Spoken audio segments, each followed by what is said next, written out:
people to VPNs, which also then, by the way, takes them in much more likely to go into places, the dark web, which make the ordinary web, not that there aren't horrors there, pale in comparison. It's a nightmarish hellscape. When we talk about protecting predators, let's talk about that. You know, Katie Lamb's speech in the House of Commons, where supposedly protected by parliamentary privilege, where she excoriated the record of people who covered up the appalling rape gangs, that's been censored.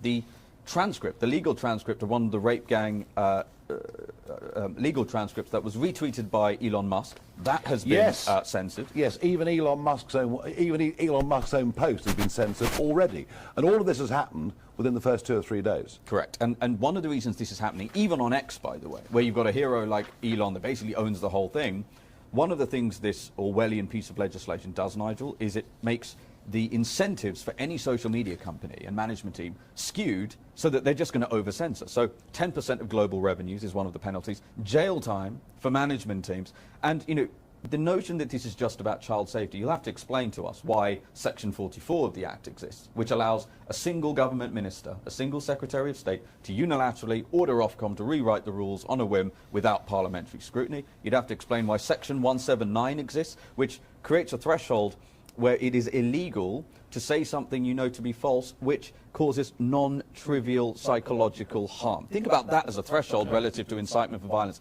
And by the way, we know this Labour government, and I know it's the Tories who birthed all of this and passed it, this Labour government love locking people up for things that they say. So you'll notice nothing we've talked about involves making British people safe. And I know you're in a bad mood, quite rightly, for the disgusting slur on you, but Reform is leading in the polls at 34%. You are favourite to be the next Prime Minister, the most popular political leader in this country. And what Labour are saying is, if you are a British person who is worried about this authoritarian clampdown on freedom of speech, you are on the side of sexual predators. It's utterly disgusting.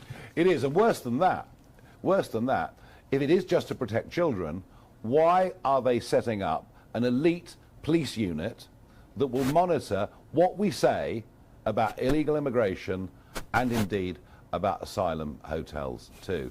And I was very interesting that Jonathan Hall, KC, who is our terrorism czar, he said very, very clearly this morning on LBC, I think it was, I'm afraid the Online Safety Act is not going to be the solution. So, Peter Kyle, I ask you, is the government's own terrorism czar on the side of Jimmy Savile as well? Well, you know what? I've asked for an apology. We're not going to get one.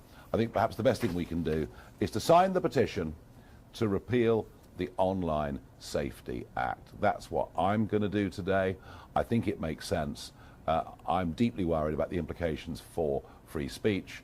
And what is absolutely clear to me is a problem that runs right through British government is that legislation passed by the Conservatives, supported by Labour, no doubt aided and abetted all the way through by civil servants, none of them have got a clue what they're doing. With people like Zia, we've actually got the real expertise. So, Mr. Kyle, can I have an apology, please?